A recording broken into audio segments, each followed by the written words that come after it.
So I want to talk about how much of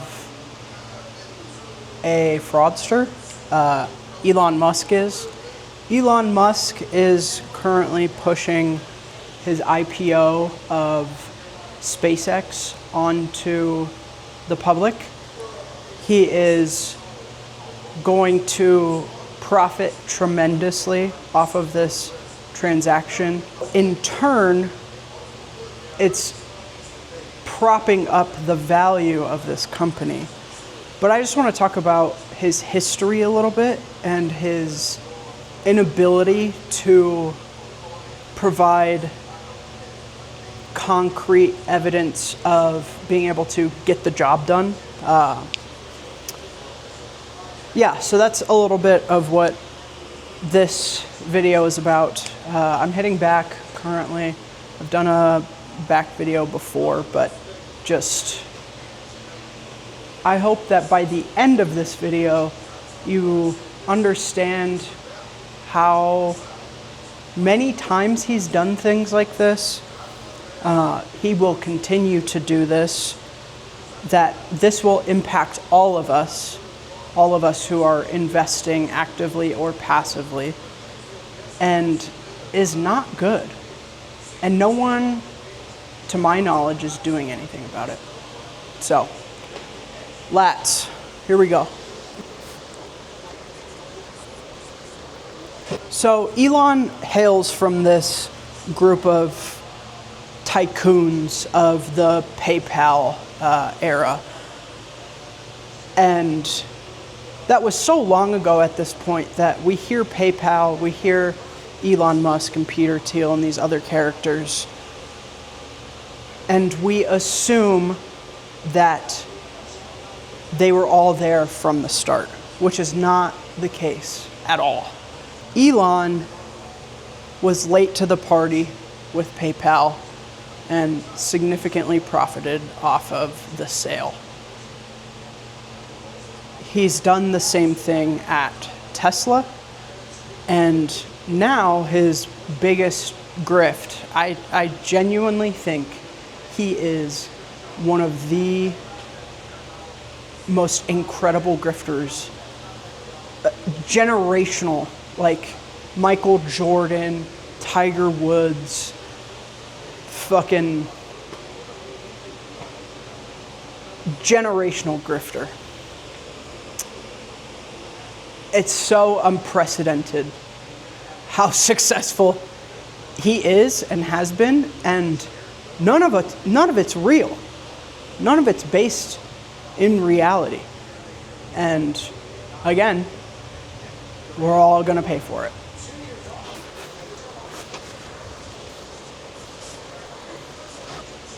So this is exactly what this channel is all about.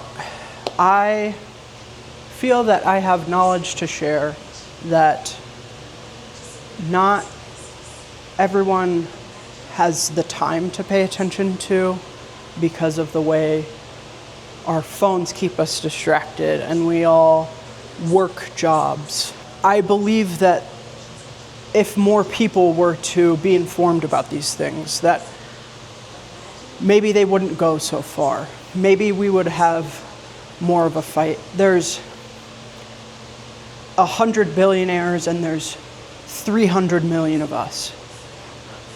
So this is kind of an aside, but I think it's incredibly important to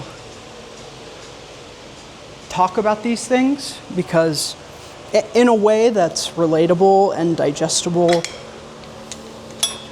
for a wider audience. I fucking hate this guy, by the way. I hate him. I think he's a crook. And I will explain why shortly. I want to check back in at home where I can kind of flesh things out a little bit more. So we'll see you there. Thank you for tuning into this part of the video. And I'll be back. So I want to explain this situation with another one of Elon's companies so you can get like a full picture of what Teddy. So you can get a full picture of what I'm referencing and where this line of thought is coming from. So I want to explain this in terms of historical inability to produce outcomes. And there's nothing better to explain that than explaining the history of Tesla as it's related to full self-driving or FSD autonomous driving. So meaning you as the driver do not have to take any input or put any input onto the driving system. It will get you from point A to point B on its own completely. So Tesla was founded not by Elon Musk, by the way. There was a lawsuit in 2009 that stated that he and the two original and two other high-value investors in the early stages could all refer to themselves as co-founders. Tesla was founded in 2003 in July. Elon Musk, after a Series A round of funding, Musk took funds from what he received from the PayPal buyout and invested $7 million at the time. He was the highest private investor in this Series A round of funding. I mean, he was there fairly early on, but these two gentlemen, Martin Eberhard and Mark Tappering, were the original founders of Tesla as we know it today. The reason I want to bring this up is to prove consistency and a lack of ability to perform in regards to his shareholders. For the first time that this occurred, it was 2016. 2016, Elon Musk promised full self-driving, quote, within 2 to 3 years, complete autonomous driving. It was 2015. 2016, there was a plan for a Tesla to drive cross-country from Los Angeles to New York completely autonomously. And Elon also in 2016 stated that the company would, the newer vehicles that the company was producing at the time would have full self-driving capabilities downloaded, like ready to go day one. 2017, there was a demonstration for autonomous driving. They call it level 4, level 5 autonomous driving. Those are just measures of input. And so this big presentation was conducted and full autonomous driving was promised yet again. 2 years after the original promise. February 2019, so another 2 years later, Elon Musk promises that full self-driving feature will be complete by the end of the year. There was also a promise at this time for a robo-taxi system, so similar to what we know today as like a Waymo. And I thought this was very cool at the time. You could purchase a Tesla and drive it for whatever you needed to drive it for. And then in the times when you weren't using your vehicle, it could be lent out as a robo-taxi to pick people up, to take them to the airport, like an Uber, like a Waymo, fully autonomously. Towards the end of the year 2019, Musk stated that limited early access to full self-driving would be available, and there would be complete and total no attention needed driving, fully autonomous driving by 2020. So now we're 5 years from the original promise, which was 2 to 3 years. 2021, Musk stated that he believed Tesla would achieve full self-driving that year. It was subsequently not achieved. In the years between 2022 and 2024, there were multiple statements from Musk that unsupervised full self-driving and robo-taxis coming next year. So for an additional 2 years, we're promising that. Anyways, last year and this year, Tesla began a limited pilot of robo-taxis in some cities like Austin. Again, exactly like Waymo, there are these smaller rollouts that are testing the technology actively in these environments. However, widespread full self-driving is not present in the Tesla system. Still, to this day, we are 11 years from that original promise. What's crazy to me is he is so good at pumping the stock, promising these things. He's gotten in trouble for it multiple times, where he's making a promise to investors. You can't do that as a CEO. And it just baffles me. The valuation of Tesla absolutely, completely baffles me.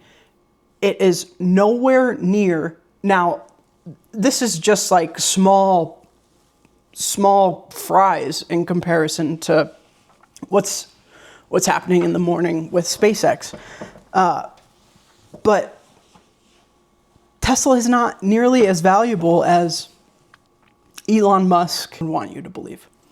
So with that in mind, I want to transition to SpaceX. So SpaceX tomorrow is launching with a near $1.3 trillion valuation.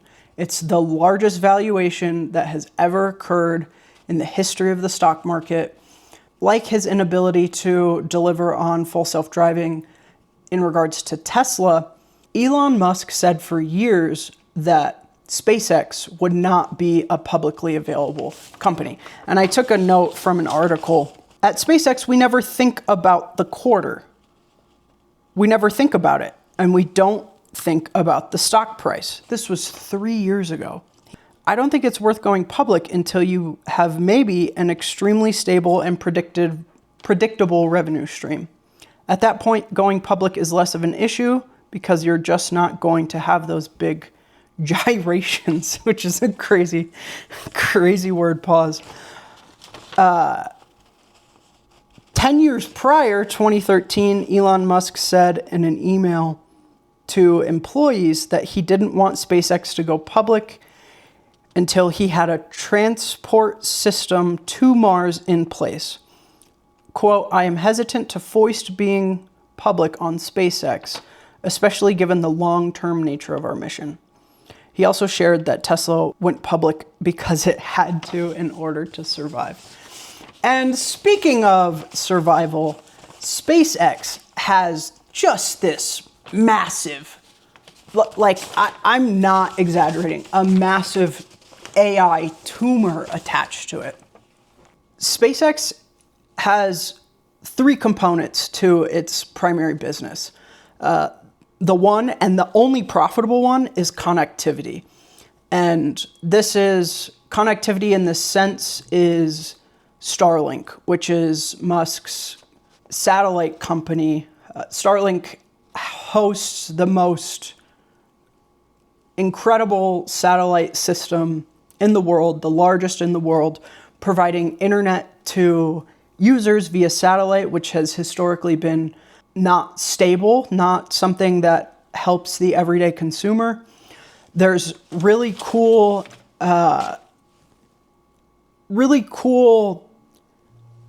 tech with Starlink. Starlink has played a massive role in providing the Ukraine army and government with the ability to be as successful and combative against Russia as they have. The second piece of SpaceX is the space part. And I think if the company were just these 2 things, it would be the coolest thing. It'd be worth maybe, a few $100 billion, but you could justify it. Like, as someone who passively invests through their 401k, I would be excited that my 401k funds were being allocated towards that company. And the big revelation with SpaceX in this regard is their continued attempts to have rocket components that are reused. So traditionally, spaceflight, NASA, we have been unable, we send something into space, and apart from one spacecraft in the US's history, have we been able to reuse the pieces and the parts to, save millions of dollars every time a space flight occurs, because typically what happens is these rockets propel up and, the rockets propel the pod up or the satellite up, whatever needs to be moved at the time. Thank you, buddy. Everything that forces the rocket vertical is lost. It becomes waste. And SpaceX's big promise here is that, and they've proven it a couple times, it's really fucking cool. Like, a rocket will shoot a satellite into space, and then it will maneuver itself onto a barge or like a military ship and land itself. And then they can reuse those components. It's an incredible piece of technology. Now, what makes this thing just such a fucking booger, whatever, the connectivity piece of SpaceX, Starlink, is the only profitable piece of the business. It's made about $4 billion annually last year and is on pace to do about the same this year. The rocket company more or less is break even. It technically loses some money, but it's not nearly as bad as the next part that I'm going to talk about, which is Grok. So we all know that Elon Musk purchased Twitter, now known as X. I don't think I'll ever refer to it as X. X has a built-in AI similar to fucking everything now. And Grok is that AI. It's a chatbot. It's exactly what you're using when you use Claude or when you're using ChatGPT. Claude is an Anthropic product. ChatGPT is an OpenAI product. Those two companies are also vying for initial public offerings this year, and just this, everything's so fucked up. So we only make money from Starlink, $4 billion a year. It's respectable. It's not anything ridiculous. Why is this so crazy? Grok was failing. It wasn't making money. It was becoming it was losing. It was a huge loser. Grok was losing money, and Elon Musk, who is I think he owns like 80% of the voting shares of SpaceX currently, which is another thing we'll touch on in a second. But Elon Musk owns the majority of the voting shares in SpaceX, and through his voting shares, he bailed out Grok with SpaceX dollars. So he purchased Grok for $250 billion, some of which went to the Saudi investment group, which was trying to get out of their position in Grok because its inability to perform. And the rest went to the actual purchase and to pay off the debt that Grok had. Grok is losing annually still $10 billion. So we have a $1.3 trillion company that's making $4 billion from one of its revenue streams, making, let's call it zero, from another, and then negative 10 billion is just direct. So this thing, a tumor attached to it. Yeah, it's pretty ridiculous. So $1.3 trillion valuation, and the reason why that it'll probably be much higher than that.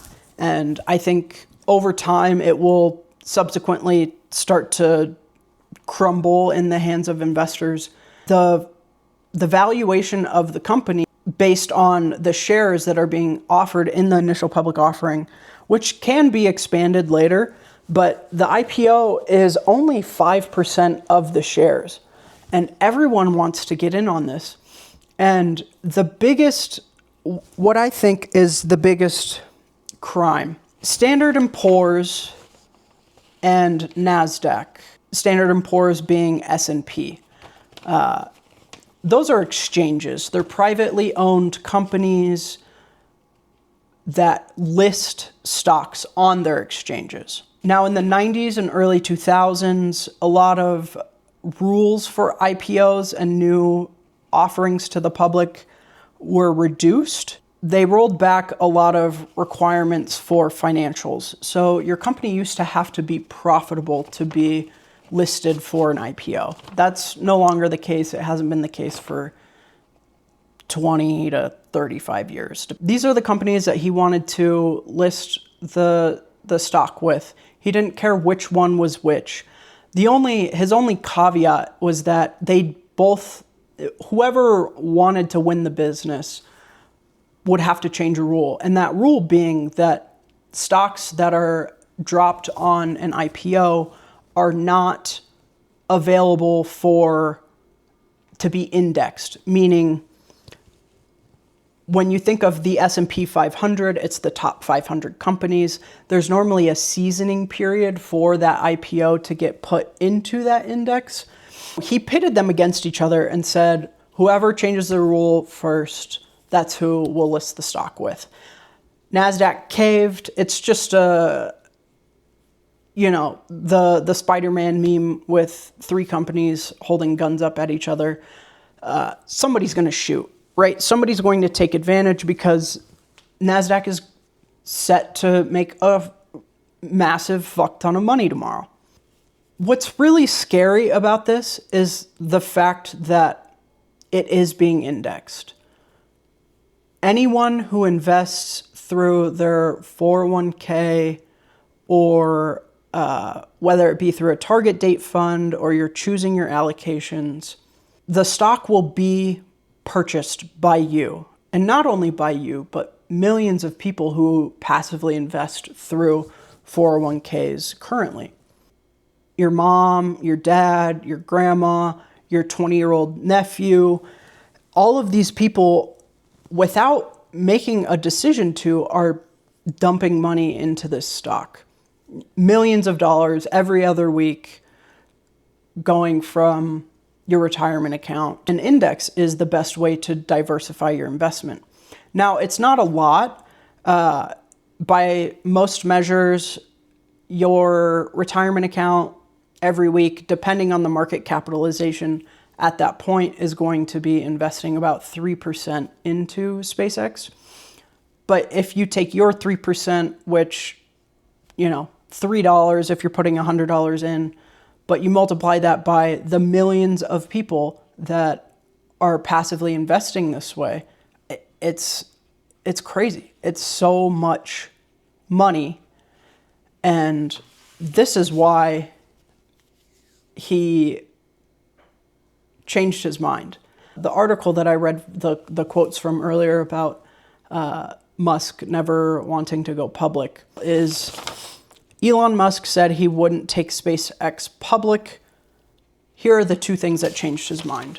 This article, I'll link it in the description below, but I think like the money emoji, the little yellow guy with the dollar signs in his eyes, those were the two reasons. He wants to dump this stock onto the public, onto people that are not actively making financial decisions. And even if they are, you're not going to find an index. This is a real thing. You can invest via an index, but you can leave out certain companies. You can leave out all tech companies, or you can only invest in tech companies. You're not going to find an index unless you're a very wealthy investor who has a financial, a team that you work with. You're not going to have the ability to withhold investing in SpaceX. And that's where the big cash grab is. I think this is holy. He had this fucking AI thing just dragging this company down into the toilet. But he's like, everyone's talking about AI right now.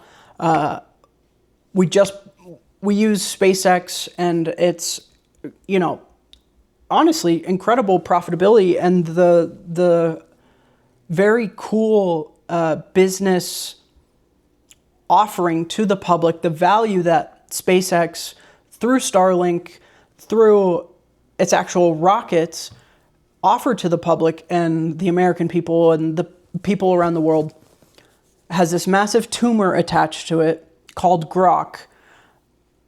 And I think eventually what we're going to see is SpaceX is going to go public. It's going to go to the moon, as they say, and it'll eventually come and crash down.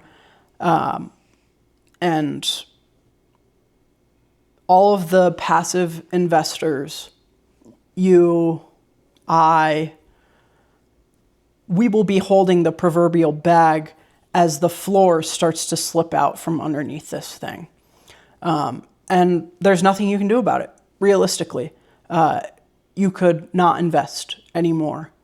But that's not a great financial decision for most people. So I know this was a little bit more long-winded than the previous video. I want to get this video out tomorrow morning when the stock, the IPO starts. Yeah, that's it for today. Like, comment, subscribe. Let me know what type of content you want to see moving forward. I do want to get back into integrating the gym and the workouts, so that's kind of the beginning of this video. Constructive feedback is I'm looking forward to, so please drop your comments, drop your advice. I'm going to go get editing this video, and just wanted to thank you for your time. Thank you for looking at my cat's butt. Yeah, and please take care of yourselves. Don't lose your mind. Continue to resist. And I think we will continue to make the world a better place in spite of characters like Elon Musk. So, again, he never wanted to go to the island, but there's a shitload of emails that would say otherwise. Anyways, thank you for watching. This is LiftWLibtard. Have a wonderful evening. This has real impact on people's lives. It will continue to have real impact on people's lives, positively or negatively. Anyways, I'm kind of rambling here towards the outro. I guess I don't want to say goodbye to you guys. So thank you for watching. Thank you for your time. Thank you for your attention. I think this is another one of those things that is very difficult to understand. I think a lot of things in the world are purposefully difficult to understand for most of us, and that is on purpose. And I hope to help you understand a little bit more, so when you're moving throughout the day or you hear these conversations on the news, you have learned these things, but not because I'm here to teach you everything in the whole world, but you've learned these things that have been relayed to you in a relatable manner. Something that's digestible, something that, you could show a 12-year-old who would understand it, and you would show your 80-year-old grandma. So Shout out to you guys. Thank you for watching. I'll shut the fuck up now. Yeah, anyways, I'm going to shut the fuck up and go edit this video. I guess I'm procrastinating the edit, which is very ADHD of me. So anyways, thank you. Say goodbye. Meow. Meow.